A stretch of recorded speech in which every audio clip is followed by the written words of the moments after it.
touches a nose boob to the palm of our hand, we can use this as a way to redirect our dog away from something, or just as a way to kind of get them warmed up and ready to work with us.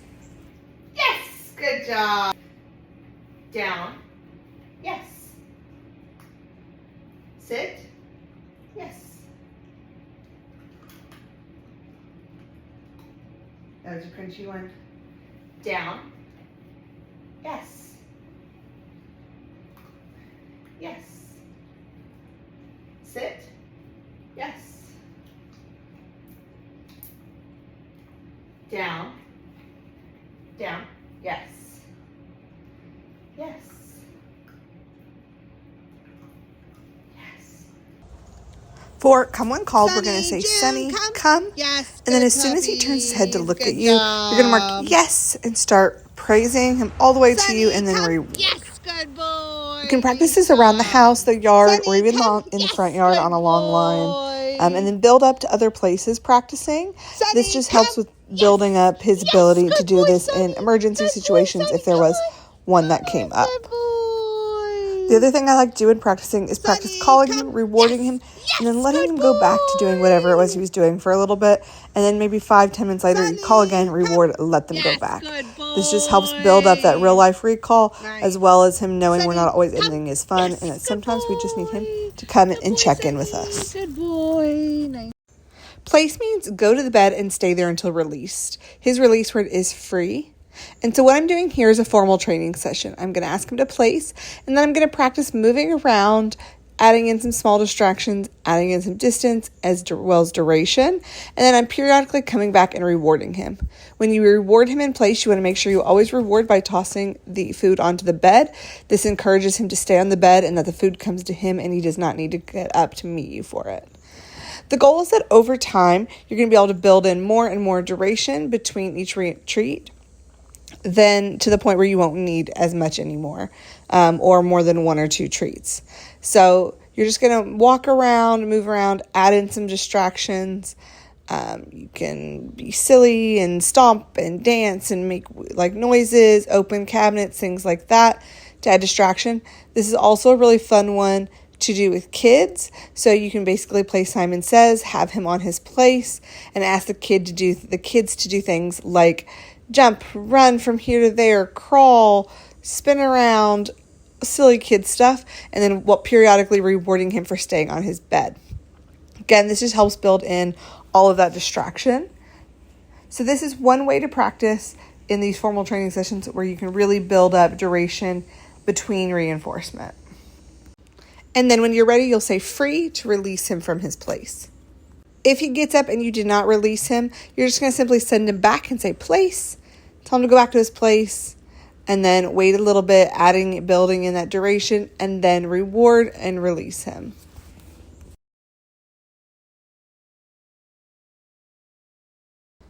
Another way to practice is in real life context that you may want him to do place. So for example, here I've got him practicing place while we eat our dinner. So you're just going to put the bed within reach of you so that you can toss him treats. You're going to cue him to place, and then while you're eating dinner, you're going to periodically reward him by tossing him treats. Again, make sure you're tossing them over onto the bed and not handing them directly to him. You're also going to want to have the bed close to you for a while until you don't need to reward as often, so that you make sure you can actually get them to him. Then, just like with the other one, if he gets up, you'll send him right back and continue on. When it comes to treats during dinner time, my favorite one to use is string cheese. This just helps for 2 things. One is it builds this higher value treat that he gets for staying in place during dinner time. But also it's something I don't mind touching, and then touching my own food instead of dog treats. But building this into practicing in these contexts really helps build long-term duration, as well as helps him start to learn that this is his job when we're at the table eating. He is to stay on his bed. And Sonny has definitely picked that up. He is super smart, and he knows when we're in the kitchen to go onto his bed. So half the time I don't even have to tell him to place.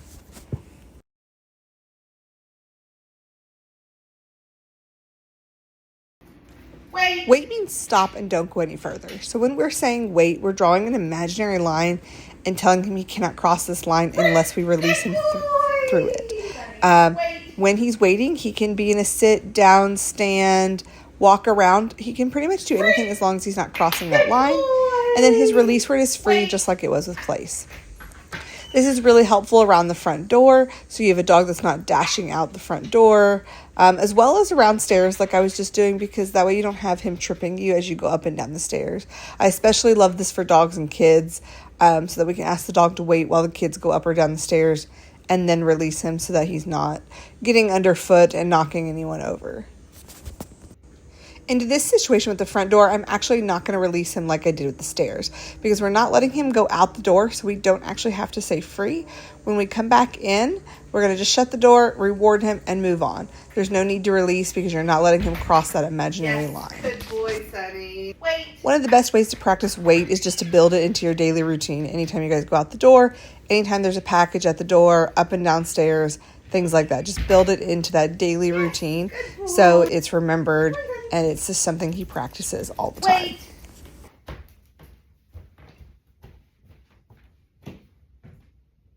Free. Good boy. Nice job, Sonny.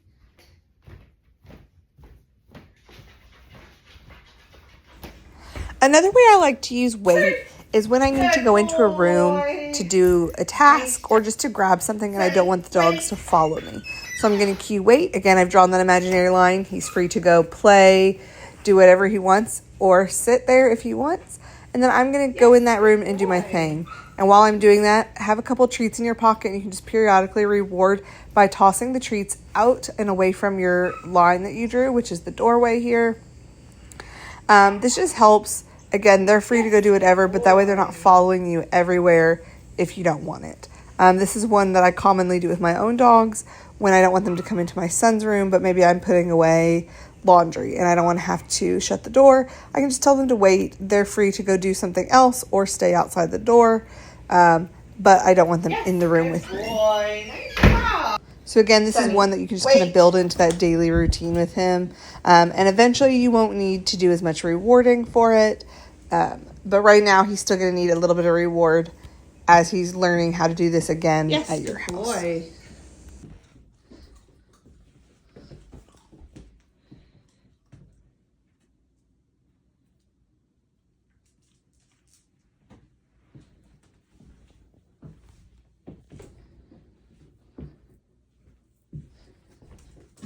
Yes, good boy.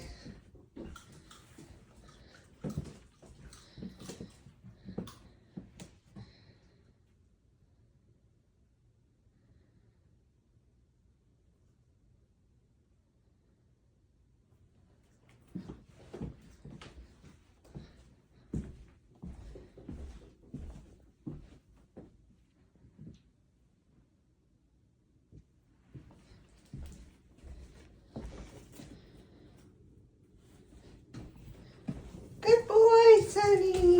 And lastly, anytime you're going to take him out Sonny, on a walk wait. or anything like that, you cue him to wait at the door. And then when you are ready to go out, you can cue free. And that lets him know he's actually allowed out the door this time.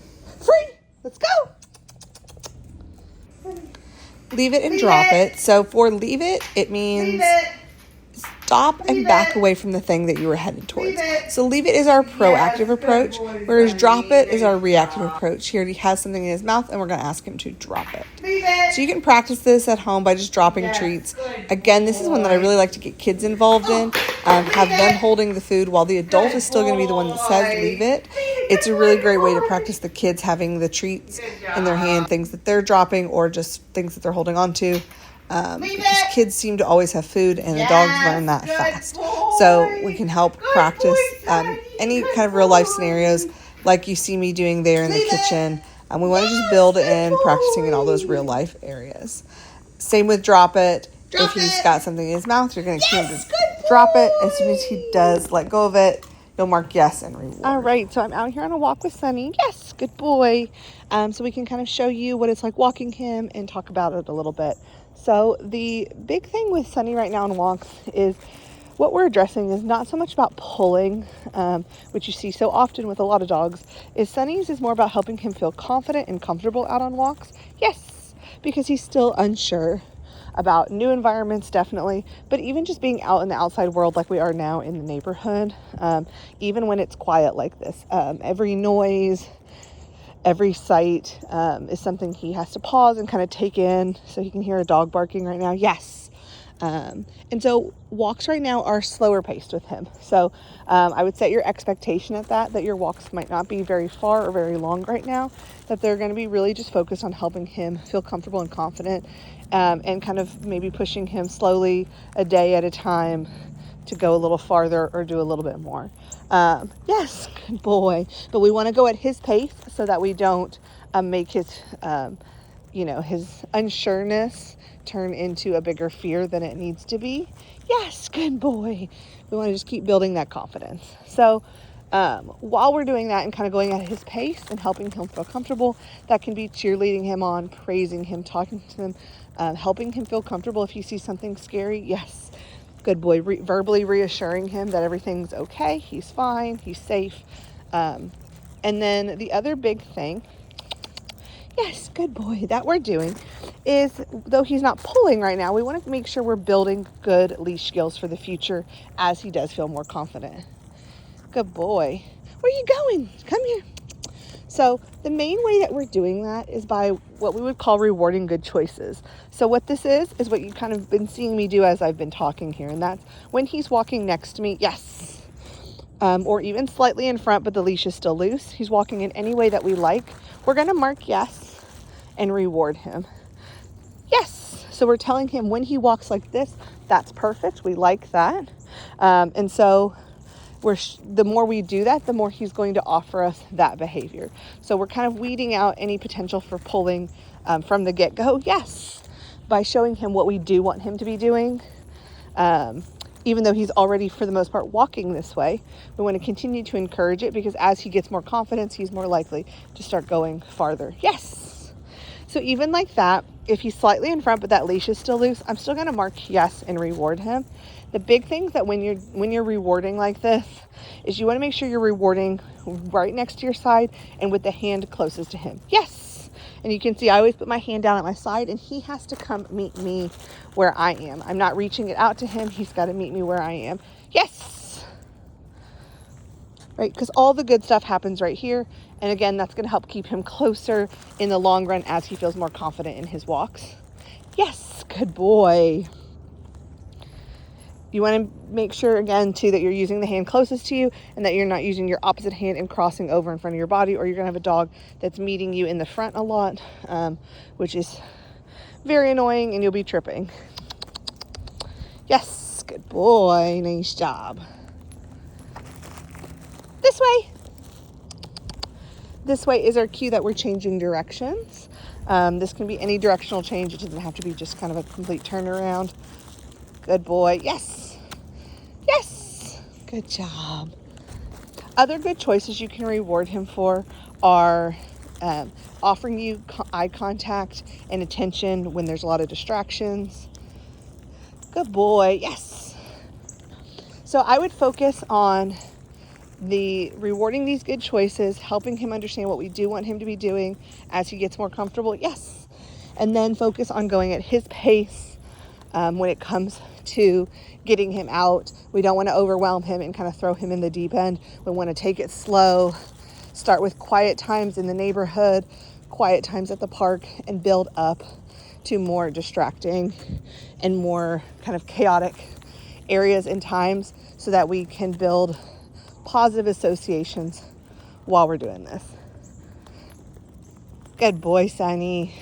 You're doing so good, buddy. Yes, good boy. So I'm at the park with Sonny. Yes.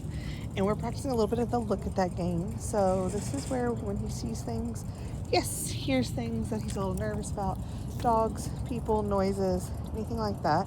When he looks at them, I'm going to mark yes and then reward him. You're doing so good. This is our third time at this park, so he's, yes, gotten definitely a little bit more comfortable. Yes, with being at this location as well, which has helped. The first time he was a lot more nervous and unsure because it was somewhere completely new. But yeah, I know you're doing so good. You're being so much more brave. We've got people walking by, a dog, and we've got like park maintenance that's got like a tractor kind of thing going on. So lots of noises and different things. Yes, good boy. We also want to be rewarded. You want to try? Let's see little doggy. Let's see little doggy. Yes, good boy. You're doing so good. See little doggy.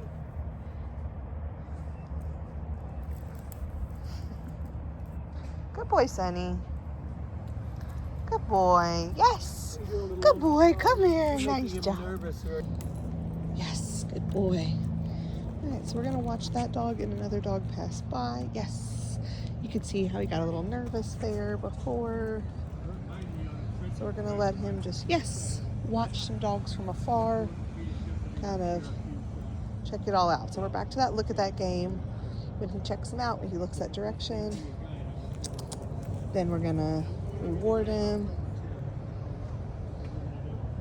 Right now he's just staring at me, so we're gonna go closer. Yes! If you remember, we're trying to catch him as soon as he looks. Yes! And what we're doing here is helping him build a positive association. Instead of just being scared and nervous when dogs are present, we want him to think, oh, when dogs are around, good stuff happens. So that's kind of the point of the look at that game, is helping to build a positive association with seeing dogs. Yes! And if he doesn't want to interact with them, that's okay. He's probably never going to be the golden retriever that wants to say hi to everyone. Yes, but he can make friends, as you've seen in pictures of him playing with the dogs at my house. But that doesn't mean he wants to party with, yes, all the strangers. But this is a way we can help him learn to be neutral and just kind of coexist in a space where there's going to be dogs. Good boy. Nice job. Yes. So we've got lots of dogs. We've got 3 over here and 2 hidden this way. Yes. So we're just gonna keep on with our look at that game. Yes. And again, this is not forcing any kind of interaction. Yes. This is just him being comfortable with them being in his presence. Yes. Good boy. Yes, good boy.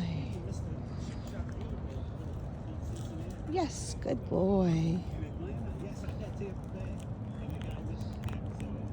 Again, we're building that positive association that when he sees dogs, yes, that means good stuff happens.